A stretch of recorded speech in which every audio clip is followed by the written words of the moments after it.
Hello Tubesters, it's Gav and welcome to another one of my videos. Today it's quite a special one for me.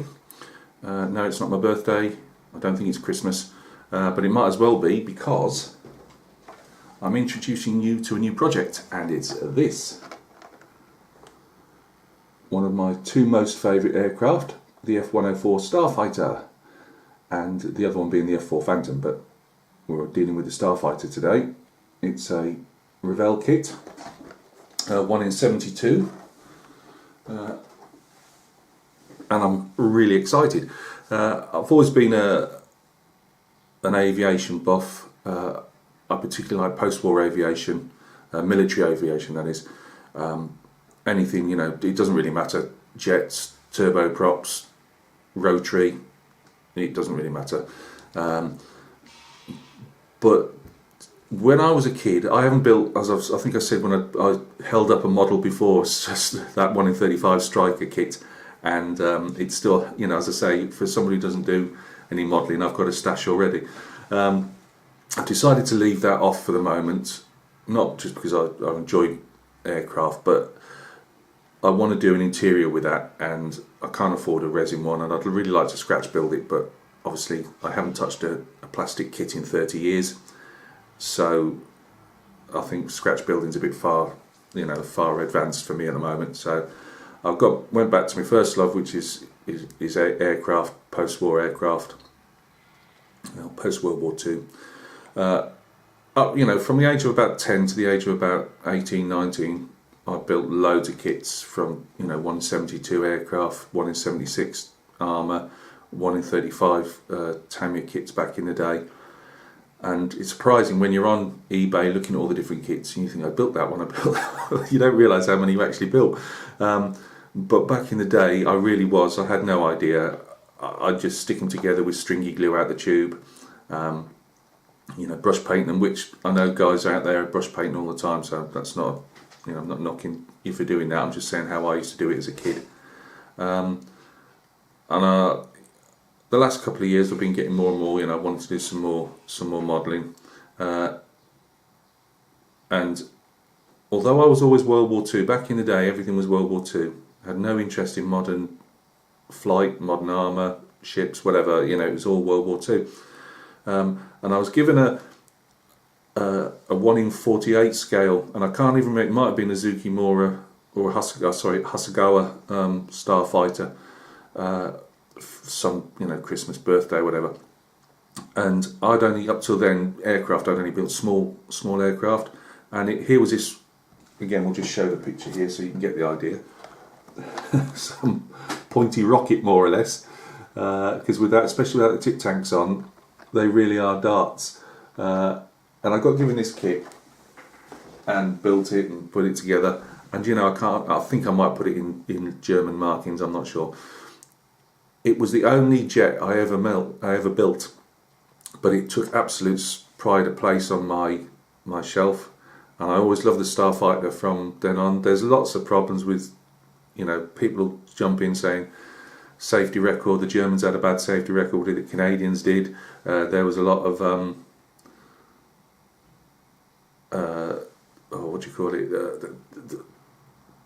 when they were trying to sell the Starfighter to other countries, there was a lot of political shenanigans, let's say, going on in Japan and Germany and probably a lot of other places we never probably heard about, which isn't anything different from any other aircraft ever built, really. I always loved the Starfighter, and I'd had this kit built for about a year or so as a child. And one day we were on a school trip out to Wales, I believe, North Wales, and I just, really bored looking out the window, and I saw this speck in the sky, and straight away I tagged it as a Starfighter. Never seen a Starfighter in flight or even, up close before. It was a Luftwaffe Starfighter, and I believe it had, the reason I picked it out as well, it had they often used to put those bright fluorescent orange markings on sometimes on the tails and on the tanks and whatever, fuel tanks. And it seemed, where the way the coach was twisting and turning, it held my view for ages before it disappeared. it was just fantastic, you know, to see this Starfighter flying. And as I say, it's held my imagination all these years. And I love other aircraft. I could list, you know, do a big list. I'm a huge fan of the F5 Phantom, but I love the Starfighter. And I always said to myself, if I ever get to building any kits again, this is the plane I want to kick it off with. And I want to do the Starfighter in 1 in 72, 1 in 48, and 1 in 32. And I've put bids on them all. I've got no money, I've put bids on them all. The wife snatched the tablet out of my hand in the end. That finger was going down on bid now, bid now. To the guy who got the Hasegawa kit, or girl who got the Hasegawa kit with all the photo etching and that, I would have got it if the wife hadn't snatched that tablet out of my hand.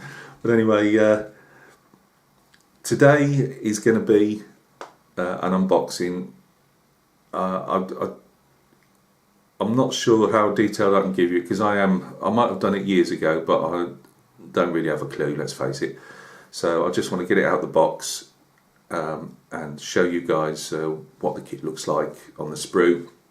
I can't very well go into injection marks, particularly, you know, what's hidden, what's not, because I don't have a Scooby. I want to do, as I do my kits, hopefully you'll see some improvement. Now, do not get me wrong, for the first few kits, I mean, when I come back to me painting, obviously I've got figures on the desk at the moment. When I'm pointing at them, you might see a Starfighter glued to my hand, which might make a good pointy stick actually. But basically, this first one is going to be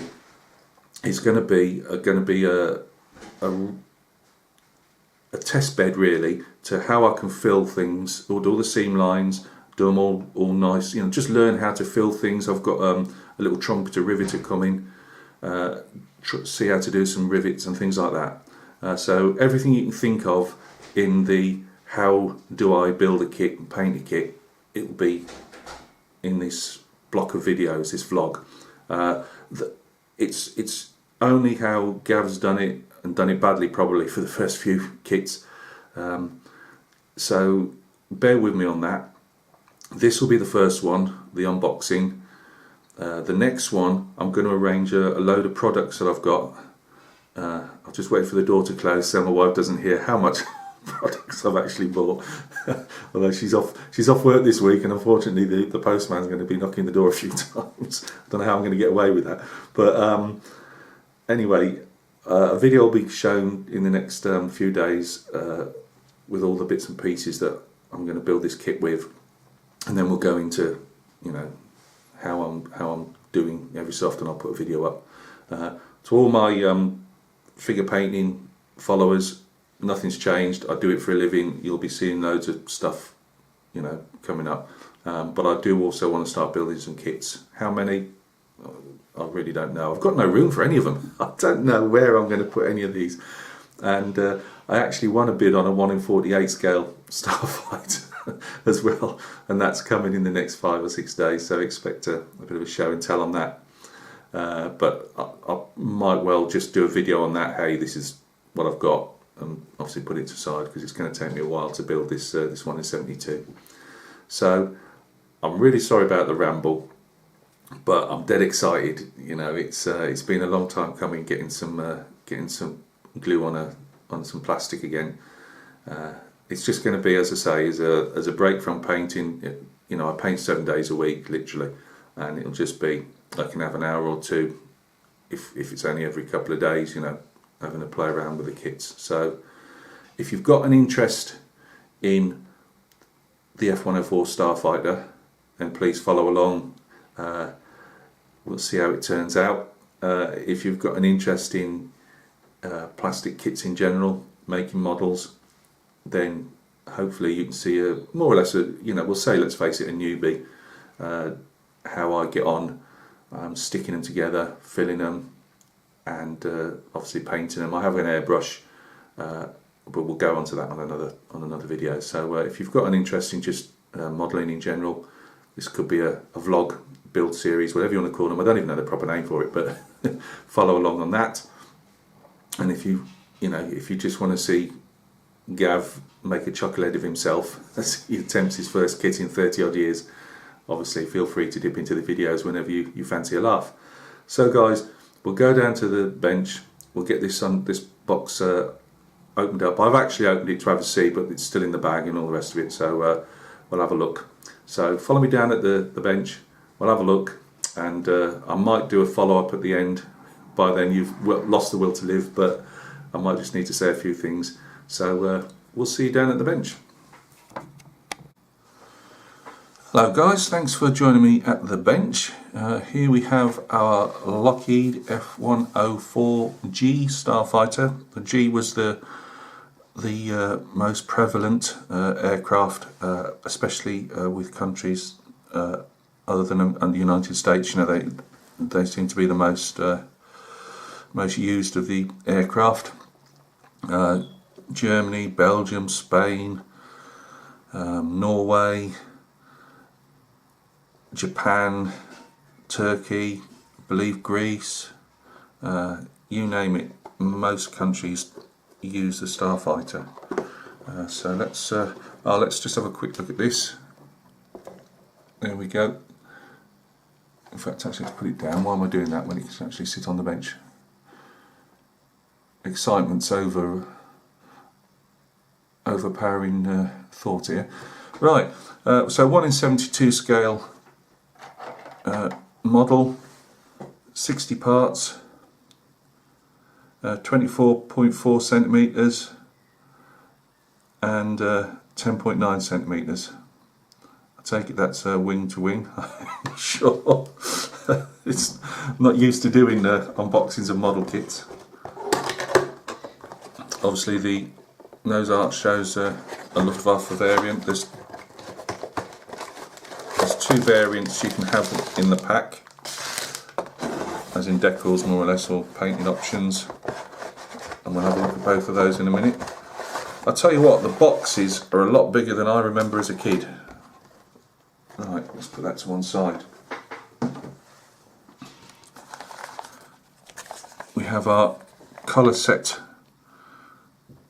of instructions. Let's put the sprues to one side for a minute. As it says, please no safety advice. I'm probably going to need that. It does worry me, it says a level 4. I'm sure I'm a level 1, but hey.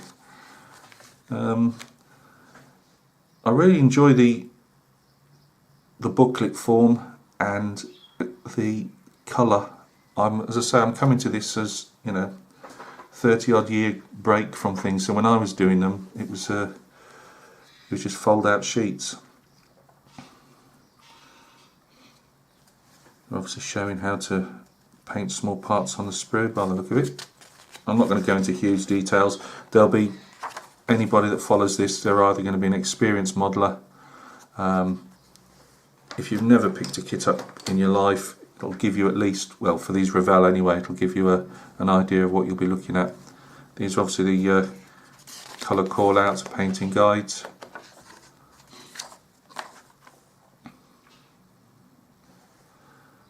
And by the look of it, the mix that you'd use, I think. We've got our, let's go down a bit here and let's see if we can get it in. Sorry guys, I'm not used to doing this type of thing, so right. Obviously here we have, I'll move it up as we go. I believe the blacked out pieces denote you won't be using that particular part on this particular aircraft. That's going to be interesting. The fuselage is in the 2 parts. There's not a lot to it. I mean, when I got it out of the bag, I thought, well, fair enough. Even for a newbie like me, surely I can't stuff this up. But this is me talking here. Sorry, I put these in for safety here because the decals are all over the place. So let's just move that out to the side at the moment.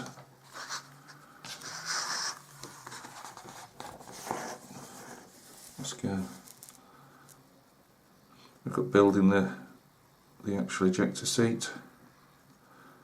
The actual ejector seats Lockheed couldn't build one that could get it over the big T-tail at the back, so that the first aircraft they were ejecting pilots out the bottom of the fuselage, which was great if you were a couple of thousand feet up in the air, but when you were only literally 100 feet off the ground, 10 feet off the ground, and your engine gave out, or some other catastrophic problem, you'd end up being ejected straight. Either you had to stay in your burning aircraft or get ejected into the ground, which is where some of the pilot casualties came from.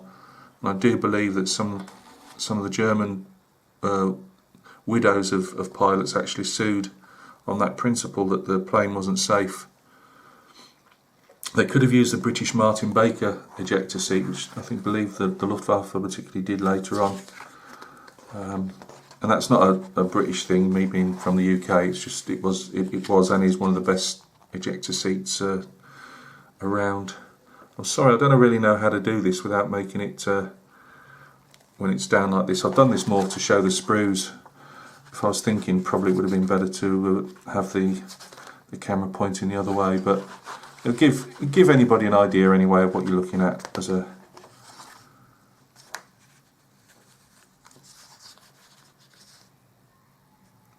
This comes, I believe, if I remember rightly, with two sidewinders. She was armed with a 20mm rotary cannon. This is the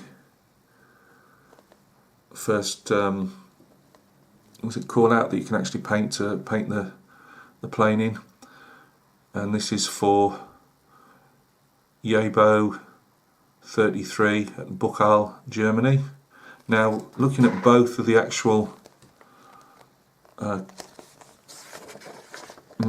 colours, I should say,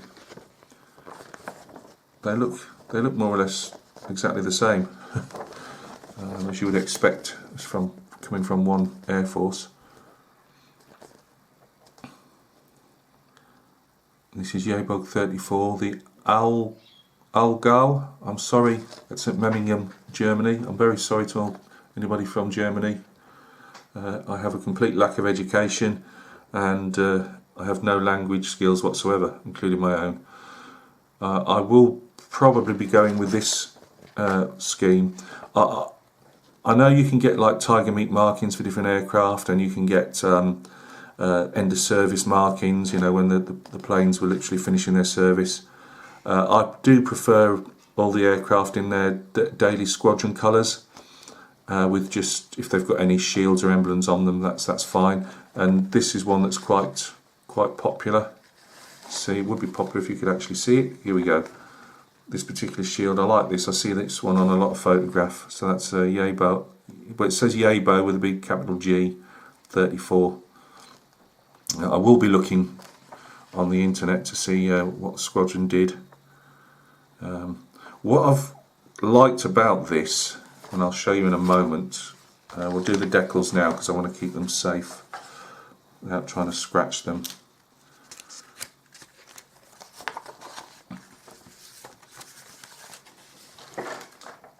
Is,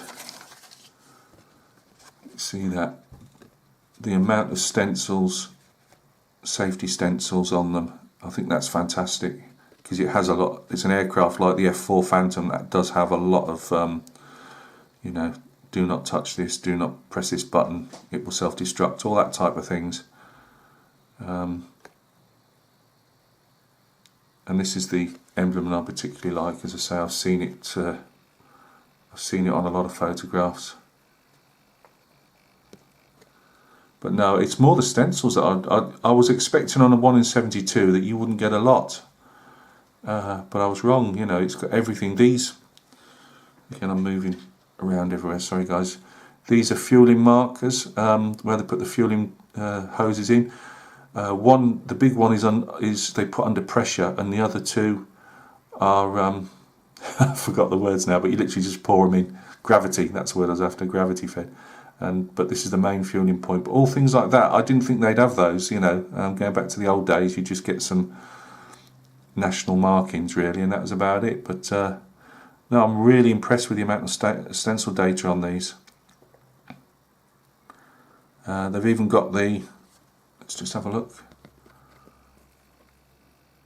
You've got the decal for the cockpit.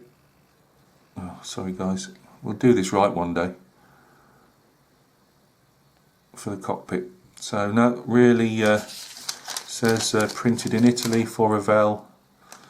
Doesn't say who they're by, I don't think, but that'll do for me. I'm really impressed with those decals. Again, I'm not going to go into how shiny are. People say register.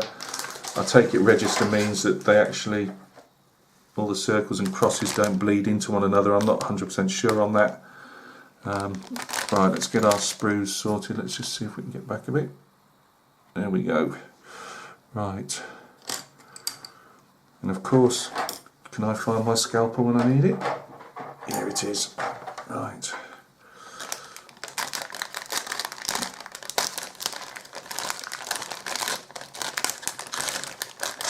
One thing I wasn't massively impressed with, I wasn't expecting the clear parts to be separately wrapped, I suppose, but I was hoping there was, and this one, as you can see, let's just get that out of the way so it doesn't shine, that's just plonked on top of, it's not even been put the other way around. So we'll deal with this. Let's have a look at this first. Yeah, it's scratched to hell. It looks like that's a bit of a bummer really. It's scratched to hell. It's like someone's been ice skating all over it. And you can't see it particularly well without the lights all shining. I will find a different way, and I will be getting some better lights as well. But no, that's I wasn't expecting anything different. As I say, somebody has literally just put that in the bag upside down on top of all the other sprues, which is a real shame. But you know, how well I'm going to turn this kit out, I don't know, because as I say, it's my first kit. So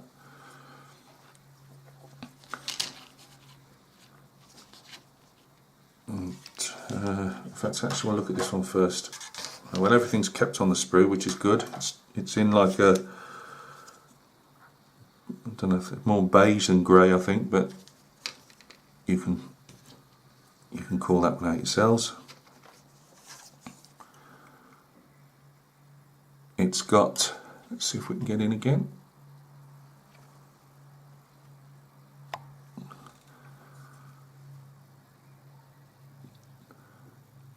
Obviously there's no raised panel lines, and I can see it's all recessed. You've got rivet detail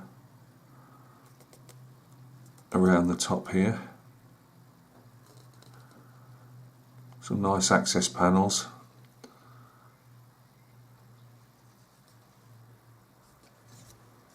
The wing sections, just upside down. Also where you can have the stores. No, there's no rivets on there at all. It did have rivet sections all along here, so I'll be putting some of those in. They were obviously recessed, and a lot of them were puttied out to obviously make the aerodynamics better. Small parts. Got the arrestor hook here to catch the.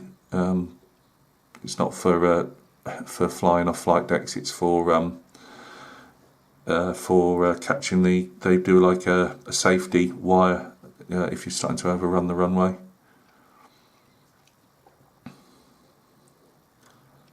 Front nose wheel. Again, there's hardly any flash on there at all. All the small pieces I'm actually impressed with for detail of you know, as in zero flash on them. Main wheel struts. I'm not going to get any aftermarket bits for these. You know, I can't throw tons of money. I've spent a fortune on all the different products to make the damn thing. So I could have bought this model about 20 times over. You've got some fine detail here, but I don't know if I'm going to keep it completely standard. I might add odd little detail maybe, or you know, if all I've got is wire and plasticard, so I haven't got a lot of things to actually show, you know, a lot of difference. There's a lot of riveting up here on the tail, which is good. Again, all the recessed panels. It's amazing. I know what they all are, and I want to tell you, but I'm too scared of making a fool of myself and saying the wrong thing. So I'll keep my mouth shut, because I'm about to get called out by somebody for saying the wrong thing. But the Starfighter is a beautiful aircraft, guys. It's like a dart. Can you see? Got the blades in there, which I think's quite representable. So that's that.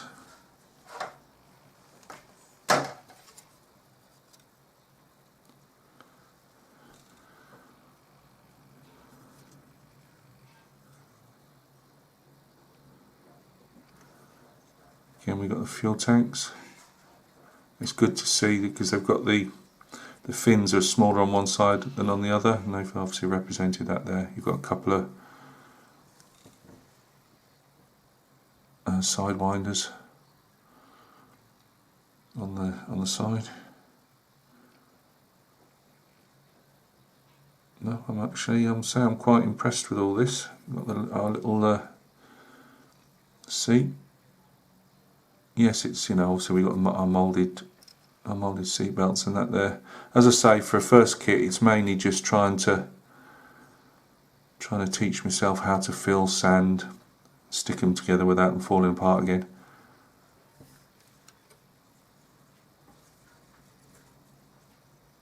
Pylons. Again, they're all flash free, you know. I'm quite impressed. Small ejector marks. Obviously, in places you've got to have them. And pylons, a fair bit of need a wash. Once I finish this video, that's what I'll be going down to, getting a wash and a dry off. So, guys, I know that isn't the greatest of sprue reviews and general reviews in general, unboxings, whatever you want to call it, but it's my first one of this, the F104G Starfighter. Hopefully I'll improve those as I go along. But then again, I can't seem to do a figure video without them looking fairly appalling. But, you know, please, you know, if you fancy, you know, following me along with this, it'll be fun. Even if you fancy building one. I mean, I won't be building this for at least a week, or start to build it for about a week, because I've still got bits and pieces still to come in. I ordered everything, you know, it was a case of, but I should have bought everything first before I actually got the model, then I could start straight away, but never mind. So I've got things to come yet before I actually get the chance to really go to town on this. But my thoughts out the box are, all the recessed panels I think are great. I wasn't sure if they were going to be an older kit. I did look on ScaleMates and different bits, you know, for what people have put about it, but I was still wondering, you know, if I was going to be learning to. In fact, I've got a scriber coming because I thought I'd be scribing out extra panel lines and things. But no, I'm really impressed. It's a fairly simple kit for somebody like myself. Be interesting to see how the two fuselage parts go together. And let's face it, it's a simple enough aircraft in shape, so, you know, in what it is. I shall still stuff it up probably, but no, I'm really impressed. As I say, I can't see any flash at all on anything. Mould lines with all the lights bearing down on it was bouncing off a bit, so I couldn't particularly see mould lines. But I'm looking at it off to one side, and there's nothing there that clean-up wise would give me any problems, I don't think. So no, really looking forward to it. So as I say, if you fancy following along with this project, it will be obviously in my playlists as a separate you know, bunch of videos. I've also got lots of, if you want to see and hear a Starfighter flying, go to my playlists. I have lots of, well, lots, I've got a fair few videos on different jets, and obviously being a big fan of the Starfighter, it's represented in there. But the Norwegian enthusiasts, and all power to them, have actually got one flying. So if you want to hear one, you know, in the here and now, because it's got a particular howl to it, and it's well recognisable, and it also smokes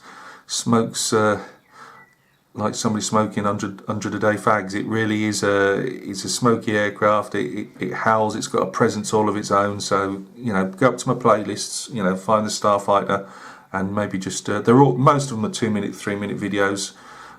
You know, just go up there and fill your boots.